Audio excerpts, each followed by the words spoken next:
Fala, meus gamers queridos, tudo bem? Aqui quem fala é o Pedro Ribeiro e tá começando mais um vídeo do PP Play. Então, bora comigo!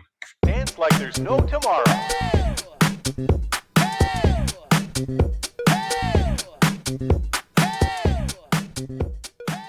Mas afinal, Resident Evil Requiem é realmente bom, como as pessoas estão dizendo? Eu finalizei Resident Evil e vocês acompanharam aqui no canal. Vocês sabem que o meu hype estava lá nas alturas. E eu vou te falar, ele cumpriu tudo que eu tava esperando. Esse jogo ele conseguiu misturar o âmbito de novidade, coisas novas, o futuro da franquia, junto com a grande expectativa de todo mundo, que era a nostalgia que esse jogo traria. Eles, a Capcom, conseguiu juntar um jogo ali com tudo que eles trouxeram de novo no Resident Evil 7, 8 Village ali, e pegar e misturar junto com o horror, survival horror 100%, que eram jogos antigos.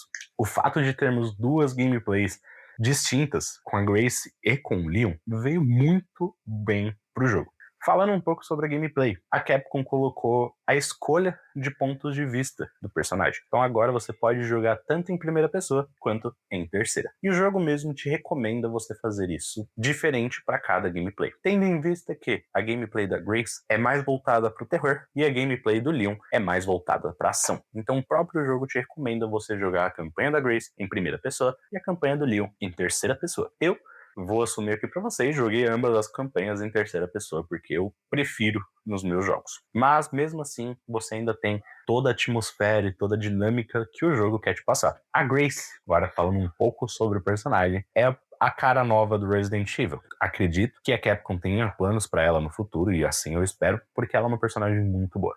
Você constantemente durante o jogo vê uma evolução no personagem. Afinal, você é um agente do FBI 100% voltado para coisas teóricas, fora do campo. Mas seu chefe te manda para uma missão de campo, onde você precisa investigar mortes estranhas que estão acontecendo. E a última foi justamente onde a sua mãe faleceu.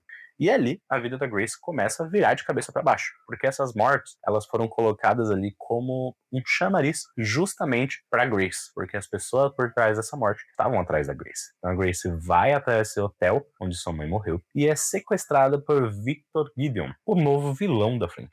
E cara, a apresentação dele é sensacional. Ele aparece ali no momento tenso, 100% ali complexo da vida da Grace, rapta ela e leva ela pro seu próprio hospital ali, onde ele faz os experimentos ilegais com armas biológicas. E o que eu comentei com vocês que a gente vê a constante evolução do personagem é justamente através disso. Porque no começo da gameplay, a Grace é sem experiência alguma. Ela tá passando pelos primeiros casos dela, ela tá vendo os primeiros infectados dela. Então sua mira, ela treme enquanto você atira. A Grace, ela tropeça ao correr, ela não consegue fugir direito, ela fica ofegante, ela tem medo. Você vê que ela tá apavorada com tudo aquilo que tá passando. Mas conforme o jogo vai evoluindo, você vê essa diferença de gameplay. A sua mira, que lá nos primeiros momentos do jogo tava tremendo, quando você tá nos minutos finais com a Grace, já é uma mira fixa, firme, porque ela já viu o que tá acontecendo, ela tá se adaptando. Isso é muito legal de ver dentro da gameplay da Grace. Sim, é voltada 100% pro terror, a parte dela. Você tem muitos momentos tensos, principalmente ali explorando aquele hospital, que lembra muito os Resident Evil antigo, principalmente pelo backtracking, né, de você ter que ir, voltar, chega num lugar, tá faltando uma chave, eu vou atrás dessa chave em outra sala, chego nessa sala, preciso de peças para abrir um armário, e assim por diante. E essas coisas que tinham muito nos Resident Evil antigos, e que foi se perdendo conforme a franquia foi evoluindo. Mas é muito bom e satisfatório ver a evolução da personagem. A história dela é surreal de boa também. Ao fato de por que ela está sendo sequestrada, por que o Victor Gideon está fazendo tudo isso. E eu não vou dar tanta informação aqui para vocês, porque eu não quero dar tantos spoilers da história. E agora, falando um pouco sobre a gameplay do Leon, que é o extremo oposto da gameplay da Grace. Sim, tem seus momentos tensos, tem os seus momentos ali que você vai levar susto, que você vai ficar tenso com o que está acontecendo, mas não tem como você pegar um personagem tão habituado a esse universo e colocar ele para sofrer com tudo que ele tá passando. Então faz muito mais sentido para a história a parte do Leon ser bem mais voltada para ação da coisa. Porque o Leon não tem mais medo com tudo aquilo que tá acontecendo. Afinal, o Leon já passou por diversas coisas na sua carreira. Sobreviveu a Raccoon City, sobreviveu às Las Plagas, sobreviveu ao apocalipse mundial que estava acontecendo em Resident Evil 6. Então o Leon ele já é acostumado a tudo aquilo, todo aquele universo. Então, o fato de o Leon ser mais habituado, mais badass, digamos assim, mais apelão na história, faz muito sentido pro universo. E é muito satisfatório usar o Leon, gente, de verdade. A gama de armas que o jogo te coloca junto com o Leon é bem maior do que com a Grace. Com a Grace você só usa ou uma pistola ou a Requiem, que é a arma do Leon. E isso é muito legal também, porque você vê que no começo ela sofre pra usar a Requiem. Todo tiro que você dá, o recuo é muito grande, ela vai embora com a mão, ela demora pra carregar e conseguir atirar novamente. Diferente do Leon. O Leon já usa pistola, metralhadora, 12, a Requiem, todo tipo de arma, porque ele já é mais habituado a esse mundo. E eles trouxeram ali as partes dos Resident Evil novos. Então você tem sistema de compra dentro do jogo, aprimoramento de armas, tem ali toda a dinâmica de você precisar guardar seus itens, de você não poder guardar seus itens, desculpa, de você não ter o baú para te ajudar, e também de a parte de você não precisar salvar o game, o que é diferente entre a Grace e o Leon. A Grace, ela tem ali a dinâmica dos Resident Evil antigo. Você tem o seu baú para guardar seus itens, porque o seu inventário é escasso. Você tem a máquina de escrever para salvar a sua campanha. E se você usa o modo clássico, você ainda tem as tintas para conseguir gravar o jogo. Já com o Leon, não. Ele salva quando ele quiser, não tem problema de tintas, ele só entra num computador ali e salva. Porque ele leva a parte nova da franquia. Entendem essa diferença que o jogo consegue trazer para você? E na questão história, faz muito sentido porque o Leon está ali. Falando um pouco, né, sobre tudo que todo mundo já sabia da história, o Leon, ele está infectado por resquícios do que aconteceu com ele em Raccoon City. E na sua exploração, na sua dinâmica ali de investigação, ele descobre que essas mortes esquisitas que estavam acontecendo eram de pessoas que estavam em Raccoon City e sobreviveram ao acontecimento de 1998. Então, ele vê que talvez ele possa ser o próximo. Então, ele decide investigar isso. E isso linka a história dele com a história da Grace. Então, o encontro dos dois ali é bem natural, é bem orgânico tudo que acontece. Não é forçado, como só vão fazer uma aparição de um personagem antigo. Não, a Capcom conseguiu acertar em cheio todos os personagens que aparecem dentro desse jogo. Tudo, desde a nostalgia até os personagens novos, como eles se misturam, como eles estão linkados, tudo a Capcom fez funcionar perfeitamente. E, cara, que perfeição, de verdade. Falando um pouco sobre a nostalgia, né, que eu comentei, temos partes ali da gameplay que a gente volta para Raccoon City. E, cara, isso, para um fã da franquia, é muito acolhedor. E você vê o carinho que os desenvolvedores tiveram para fazer aquele jogo. Então você percorre caminhos ali com o Leon que você também percorre no Resident Evil 2. E você vê a diferença de como a cidade está depois daquela explosão nuclear para tentar acabar com tudo. E é muito, muito bem feita a ambientação desse jogo.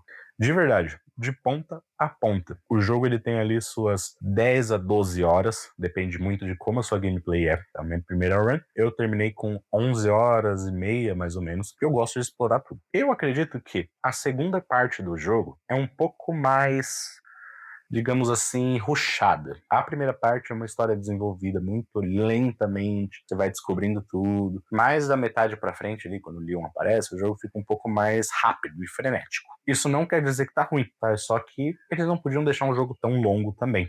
Mesmo sendo um pouco mais rápido e, entre aspas, rushado, o jogo explica tudo muito bem. É tudo muito amarradinho. Não tem pontas soltas, não tem nada, não tem erros ali de continuidade, nada desse tipo. As únicas pontas soltas, obviamente, são no final do jogo ali, como ganchos para futuras histórias.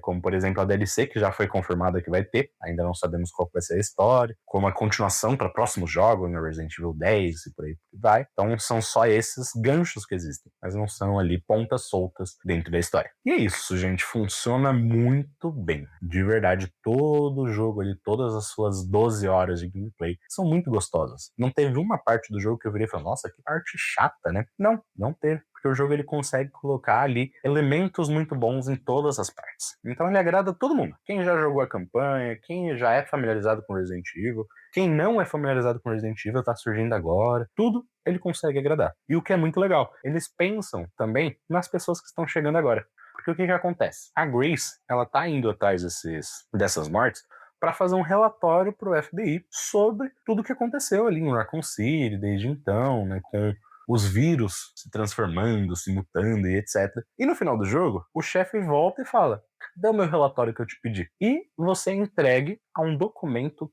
completíssimo, feito ali pela Grace. São 64 páginas de documento contando toda a história de Resident Evil desde o primeiro. Então temos um baita de um resumo ali sobre tudo que aconteceu de Resident Evil 1 até Resident Evil 6, tá? Ele não fala muito sobre Resident Evil 7 e 8, até porque as histórias ali elas são mais divididas, né? O que acontece no Resident Evil 1 até o Resident Evil 6 é uma coisa mais mundial. Umbrella, as empresas que aparecem, Terra Save, todas as incorporações, tudo é algo mais mundial. Os acontecimentos do 7 e do 8 são pontuais numa cidadezinha ali, bem específica, que não interfere muita coisa no governo. Eles não falam tanto, o que faz até sentido para a história. Mas esse documento, ele é sensacional. Para quem não conhece tanto contra a franquia, sai dali aprendendo muita coisa. Então, de verdade, para mim, esse jogo é 10/10, não tem jeito. Tá? Nas minhas reviews que eu fiz, no meu Infinite Backlog, para quem não conhece, é um aplicativo ali de organização de games, né, de notas, né, pra gente dar pros games. É como se fosse um letterbox,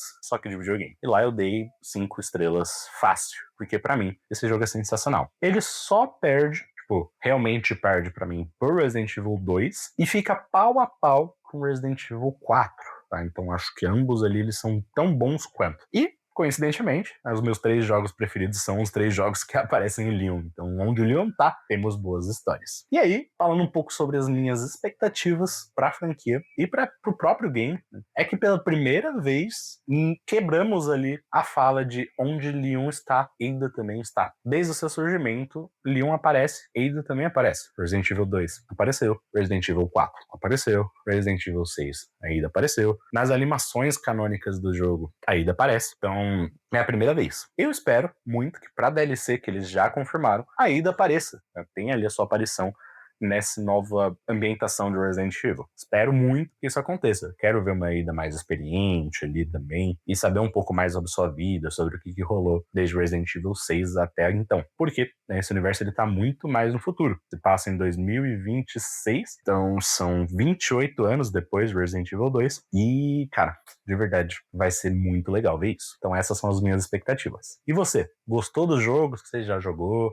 Você tem ainda interesse de jogar esse jogo? Quais suas expectativas para o DLC que vai sair? Deixa aqui no comentário que eu quero saber um pouco mais sobre você. E você, que viu esse vídeo até aqui, espero que você tenha curtido e que você, assim como eu, crie um pouco mais de paixão pela franquia de Resident Evil. Afinal, esse canal aqui apoia 100% essa franquia e ainda vamos falar muito mais sobre ela, beleza? Muito obrigado por assistir o vídeo, beijo e até a próxima. Fui!